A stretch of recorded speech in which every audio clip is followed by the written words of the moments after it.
Hello everyone, my name is Prince Kumar. Welcome back to another video session. आज का अपना topic है enzyme kinetics. ये टॉपिक काफ़ी वास्ट है, थोड़ा बड़ा है टॉपिक। इस टॉपिक में पढ़ने को काफ़ी कुछ है, इसलिए हम लोग इस टॉपिक को 3 से 4 पार्ट में कवर करने की कोशिश करेंगे, जिससे हम लोग इस टॉपिक को अच्छे से समझ सकें। तो चलें आज का सेशन शुरू करते हैं। लिविंग ऑर्गेनिज्म में किसी भी समय हज़ारों केमिकल रिएक्शंस होते रहते हैं और वर्चुअली हर एक केमिकल रिएक्शंस एंजाइम के द्वारा ही कैटालाइज्ड होता है। इसलिए एंजाइम को बायो कैटालिस्ट भी कहते हैं। अब कैटालिस्ट किसे कहते हैं? कोई भी सब्सटेंस जो किसी केमिकल रिएक्शन के रेट को इंक्रीज कर देता है, बढ़ा देता है, without undergoing any change in that overall process. ये कैटालिस्ट कैसे काम करता है, इसको आप इस एग्जांपल से अच्छे से समझ जाएंगे। जैसे आप समझो कि कोई एक स्टूडेंट है, वो खुद से टेक्स्ट बुक को पढ़ रहा है, उसे वो डिफ़िकल्ट लग रहा है। किसी टॉपिक को उसे समझने में कई दिन लग सकते हैं, लेकिन जब वही टॉपिक टीचर उसे एक्सप्लेन करता है तो उसकी अंडरस्टैंडिंग बढ़ जाती है और वो बहुत कम समय में उसको आसानी से सीख जाता है। तो यहाँ पे जो टीचर है वो कैटलिस्ट का काम कर रहा है, जो स्टूडेंट के अंडरस्टैंडिंग कैपेबिलिटी को इन्हांस कर रहा है। इसी तरीके से कैटलिस्ट काम करता है। एंजाइम को कैटलिस्ट ऑफ लाइफ कहा जाता है क्योंकि ये सभी लाइफ प्रोसेस को कंट्रोल करता है। एक सेल में हज़ारों एंजाइम्स होते हैं जो डिफरेंट केमिकल रिएक्शन को कैटलाइज करता रहता है। इसका एक बहुत बढ़िया एग्जांपल है ग्लूकोज। ये अलमारी में काफ़ी दिनों तक स्टोर रह जाता है बिना किसी डिटोरिएशन के, लेकिन जैसे ही सेल्स के अंदर वो जाता है, सेल्स उसको तुरंत ही ऑक्सीडाइज करके एनर्जी प्रोवाइड करता है। आपको रिस्पिरेशन का इक्वेशन तो याद ही होगा, जिसमें ग्लूकोज को ऑक्सीजन के प्रेजेंस में एंजाइम डिफरेंट एंजाइम्स की मदद से वो ब्रेक डाउन हो जाता है कार्बन डाइऑक्साइड और वाटर में, लेकिन उसके साथ ही एनर्जी निकलती है जिसको अभी हम लोग डिस्कस कर रहे हैं। आपको बताना है, कमेंट बॉक्स में जा कर के आपको बताना है कि उससे कितना किलो जूल एनर्जी रिलीज होता है। इस फिगर से हम लोग एंजाइम के रोल को समझ पाएंगे। ये देखो, जो ये पिंक वाला आपको ग्राफ दिख रहा है, ये बेसिकली अनकैटलाइज्ड है, जिसमें कि आपका चीनी ग्लूकोज आपका अलमीरा में रखा हुआ है। तो उसको डिटेरिएशन के लिए, उसको ऑक्सीडेशन के लिए जो एनर्जी चाहिए, ये जो एनर्जी चाहिए इसको एक्टिवेशन एनर्जी बोलते हैं। ये इतना इतना बड़ा होता है, इतना कि ये रिएक्शन प्रोसीड हो नहीं पाता और आपका चीनी एज इट इज़ आपके अलमीरा में पड़ा रह जाता, ख़राब नहीं होता है। लेकिन सेल के अंदर जो एंजाइम्स प्रेजेंट होते हैं वो इसकी एक्टिवेशन एनर्जी को यहाँ से यहाँ इतना कम कर देता है कि अब ये रिएक्शन बहुत ईजिली प्रोसीड हो सकता है और ये सेल्स ग्लूकोज को ईजिली बहुत क्विकली ऑक्सीडाइज कर पाता है और आपको एनर्जी प्रोड्यूस करता है। ग्लूकोज का ऑक्सीडेशन तो वन ऑफ द एग्जांपल्स है। इस तरीके से ये बहुत सारे वाइटल बायोकेमिकल रिएक्शंस को एंजाइम एक्सेलरेट करता है। अब हम लोग देखेंगे इन एंजाइम्स की कुछ प्रॉपर्टीज़ को जो इसको यूनिक बनाता है। एंजाइम के डिस्टिंक्ट प्रॉपर्टीज़ में मेनली हम लोग स्पेसिफिसिटी पढ़ेंगे, कैटालिटिक एफिशिएंसी पढ़ेंगे, इसके रेगुलेशंस को पढ़ेंगे। इसके अलावा भी बहुत सारी प्रॉपर्टीज़ होती है जिसको हम इस टॉपिक के दौरान बीच बीच में देखेंगे। जैसे पहला, एंजाइम प्रोटीन का बना हुआ होता है। इसमें कुछ एक्सेप्शंस होते हैं, जिसमें राइबोजाइम्स होता है जो आरएनए का होता है, और ये आरएनए कैटालिटिक प्रॉपर्टीज शो करता है एंजाइम्स के जैसे ही। तो हम लोग सबसे पहले स्पेसिफिसिटी को पढ़ते हैं। एंजाइम अपने सबस्ट्रेट के लिए काफ़ी स्पेसिफिक होता है। एंजाइम में सबस्ट्रेट स्पेसिफिसिटी डिटरमाइन करने के लिए एंजाइम्स में ही एक स्पेसिफिक रीज़न होता है, जिसको एक आप इसको समझो, एंजाइम एक थ्री डायमेंशनल बॉल है। उसमें एक पोर्शन है जिसको एक्टिव साइट कहते हैं। यहीं पे सबस्ट्रेट एंजाइम से इंटरैक्ट करता है और एंजाइम सबस्ट्रेट कॉम्प्लेक्स फॉर्म करता है, और यही बाद में सबस्ट्रेट बाद में प्रोडक्ट में कन्वर्ट हो जाता है। इसके बाद हम लोग देखेंगे कैटालिटिक एफिशिएंसी के बारे में। एंजाइम अभी हम लोग जैसे पढ़े, एंजाइम एक तरीके का कैटलिस्ट है, लेकिन इसकी कैटालिटिक एफिशिएंसी किसी भी सिंथेटिक कैटलिस्ट से कई गुना ज़्यादा होती है। ये किसी भी केमिकल रिएक्शंस को 10⁻16 टाइम एक्सेलरेट कर सकता है। इसका सबसे बढ़िया इसका एक एग्जांपल अभी हम लोग देखेंगे। जैसे ये एक रिएक्शन दिया हुआ है, इसमें बेसिकली यूरिया का हाइड्रोलिसिस हो रहा है, और जो एंजाइम यूज़ हो रहा है वो यूरिएज एंजाइम यूज़ हो रहा है, यूरिएज। अब इसमें अगर ये एंजाइम यूज़ हो रहा है, अब हम लोग देखेंगे कि इसका रेट कांस्टेंट क्या है? अगर ये एंजाइम कैटलाइज्ड हो रहा है तो इसका रेट कांस्टेंट है 3 × 10⁴ पर सेकंड। लेकिन जैसे ही ये रिएक्शन बिना किसी एंजाइम के हेल्प से हो रहा है, अनकैटलाइज्ड हो रहा है, तो इसका रेट 3 × 10⁻³ पर सेकंड है। इस तरह, और जब ये दोनों रेट कांस्टेंट को जब हम रेशियो निकालते हैं तो इसको हम लोग कहते हैं relative catalytic power of an enzyme. Means कि उसका कितना कैटालिटिक पावर है एंजाइम कैटलाइज्ड अपॉन अनकैटलाइज्ड।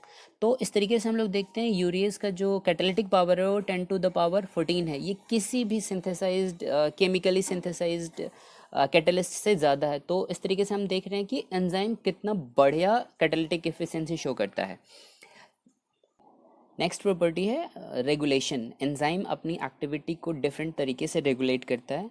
सबसे पहले वो अपने अमाउंट ऑफ एंजाइम को कंट्रोल कर लेता है कि अगर रेट ऑफ रिएक्शन को इंक्रीज़ करना है तो अमाउंट बढ़ जाता है, अगर उसको कम करना है तो अपने अमाउंट को ये कम कर लेता है।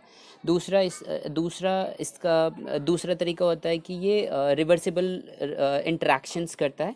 बहुत सारे मेटाबॉलिक इनहिबिटर्स होते हैं और एक्टिवेटर्स होते हैं जो एंजाइम की एक्टिविटी को या तो इनहिबिट करते हैं या तो एक्टिवेट करते हैं। इस तरीके से एंजाइम अपनी एक्टिविटी को रेगुलेट करता है। इसको हम लोग एक बहुत अच्छे से डिटेल्ड तरीके से हम लोग इसको डिस्कस करने वाले हैं। ये तो हुआ बेसिक एंजाइम के इंट्रोडक्शन के बारे में। अब हम लोग थोड़ा सा एंजाइम के हिस्टोरिकल बैकग्राउंड को भी देख लेते हैं। ये एंजाइम टर्म कूने ने दिया था 1878 में। एंजाइम, ग्रीक में जाइम को ईस्ट बोलते हैं। एंजाइम मींस ये वो फर्मेंट्स हैं जो ईस्ट के अंदर प्रेजेंट है और जो शुगर को अल्कोहल में कन्वर्ट कर रहा है। बाद में 1883 में बुचनर ने इसको आइसोलेट किया था ईस्ट से और इसका नाम दिया था जाइमेज, जो बाद में पाया गया कि ये मिक्सचर ऑफ एंजाइम्स है जो शुगर को अल्कोहल में कन्वर्ट कर रहा है। बाद में 1926 में फर्स्ट टाइम समनर ने जैकवीन से यूरिएज एंजाइम को आइसोलेट किया था और उसको क्रिस्टलाइज किया। ये था बेसिक हिस्टोरिकल बैकग्राउंड्स के बारे में। ये ऑब्जेक्टिव्स में कई बार पूछ देता है तो आपको पता होना चाहिए, ऑल्दो ये उतना कुछ खास इंपॉर्टेंट है नहीं। अब हम लोग एंजाइम नोमेनक्लेचर के बारे में थोड़ा सा डिस्कस कर लेते हैं। अर्ली डेज़ में, शुरुआती दिनों में एंजाइम का नाम काफ़ी आर्बिट्री तरीके से दे दिया जाता था। कई बार इनके डिस्कवरर के नाम पे दे दिया जाता था, कई बार कुछ और दे दिया जाता था, जिससे इन एंजाइम्स के फंक्शन के बारे में, उनके सबस्ट्रेट के बारे में कुछ आइडिया लगता नहीं था। जैसे कि ये नाम पेप्सिन हो गया, ट्रिप्सिन है, काइमोट्रिप्सिन है, इससे कोई इन्फॉर्मेशन नहीं मिल रही है कि ये एंजाइम्स कौन सा फंक्शन परफॉर्म कर रहा है या ये एंजाइम्स किस तरह के सबस्ट्रेट पे काम कर रहा है। उसके बाद बहुत सारे एंजाइम्स ऐसे भी हैं जिनमें एज लगा हुआ था, AAC एज लगा हुआ था। जैसे मान लीजिए कोई एंजाइम यूरिया को हाइड्रोलाइज कर रहा है तो उसका नाम हो गया यूरिएज।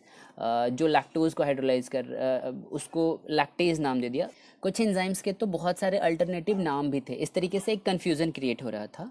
तो एंजाइम के नाम को रैशनलाइज करने के लिए international commission of enzyme establish किया गया 1956 में।